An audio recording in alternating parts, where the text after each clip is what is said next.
a foreign friend of mine. From a moment, I was like, wait, is she cursing me? Does she want me to die? Although Korea is known for being safe and friendly, there are social norms that are helpful to know as a visitor. I've gathered everything you need to know, so you don't have to dig through a dozen websites.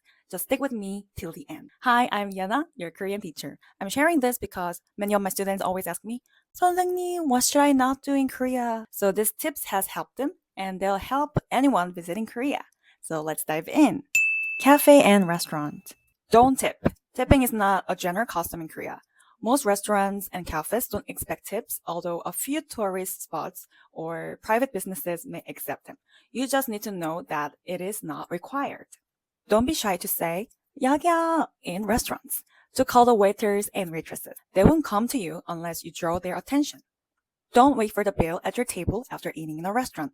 Just walk to the counter near the entrance and you can pay there. Avoid blowing your nose at the table. In Korea, the sound of blowing nose could be embarrassing. You can use the restrooms or a private spot instead. Public transport. Don't sit on the priority seats unless you're one of them. The seats are for elderly, people with disabilities, and pregnant women. Even if they're empty, it's best not to sit there. Next, do not make heavy public displays of affection. No PDA, not just on public transport, but in any public space. Holding hands or a quick hug is totally fine, but kissing and making out or touching each other intimately can be seen as excessive in Korea. Avoid making loud noises. On the subway, bus, try to keep your voice low and avoid eating food. Bus drivers sometimes do not allow drinks in open disposable cups because of spill. Never ever put your feet with your shoes on any seats or chairs. This is completely inappropriate and considered rude. Which links to indoors and hotels. Don't wear shoes inside someone's home or at most Airbnbs. Remove them at the entrance. Outdoor shoes are considered dirty with a lot of dirt and bacteria. Next, don't forget to separate your trash. Trash separation is strict in Korea, especially for food waste. Make sure to follow the instructions for sorting. Moving through crowded area. Don't walk on the left side in crowded places. This especially applies to escalators. People usually stand on the right and walk on the left. It helps traffic flow smoothly. Next, don't throw toilet paper into the toilet bowl, especially in older restrooms. Toilet paper may go into a small bin instead of the toilet. Always check the sign so you don't end up clogging the toilet. Based on where you are, revealing outfits may draw attention. Areas like Hongdae or Itaewon are more open and fashion and flexible, but in office districts or on public disport, people tend to dress more conservatively. If you prefer not to be stared at by 할머니, 할아버지, 아줌마, 아저씨, avoid revealing too much of your skin. Carrying a light cover-up like cardigan can help. This isn't really a don't, but small talk with strangers isn't common in Korea. People usually don't greet each other just because their eyes meet. We just avoid making eye contact. But personally, I think small talk can spread good energy. So if you're a naturally friendly and extroverted person, why not? Please feel free to share that positive vibe in Korea. Also, many elders and taxi drivers to enjoy small talk. And yes, they can be a little bit nosy in a charming way.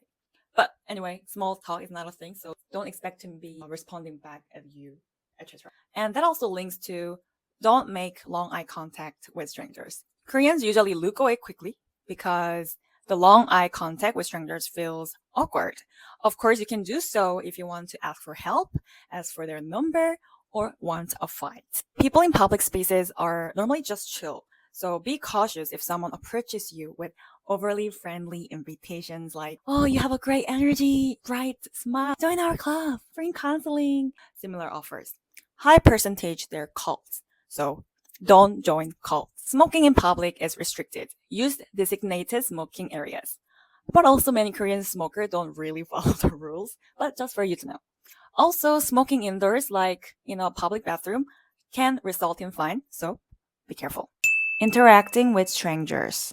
Don't hug when meeting someone for the first time. Hugging immediately can feel too forward for Koreans. Rather, you can take a bow or a light handshake. And again, this isn't really a don't, but just some cultural tips. A lot of Korean manners are about showing respect and keeping courtesy to each other. So if you happen to eat together or sit with someone older, here's something to keep in mind. Don't eat before the senior takes the first bite. Try not to cross your legs toward them or speak with your hands in your pockets. In certain situations, it can come across as informal or even disrespectful. Also, try to use both hands when giving or receiving items such as money, credit cards, or gifts. Koreans don't always expect foreigners to do this, but definitely leaves a good impression. People will really appreciate it. So if you want to leave a good impression and let them find you likable, you can try that out. Lastly, there are some cultural taboos that could offend people in Korea. Write names in red ink. In Korean tradition, red ink is associated with death. So writing someone's name in red can feel like you're cursing them. And this actually happened to me when I was younger. A foreign friend of mine wrote my name in red, and I was genuinely shocked.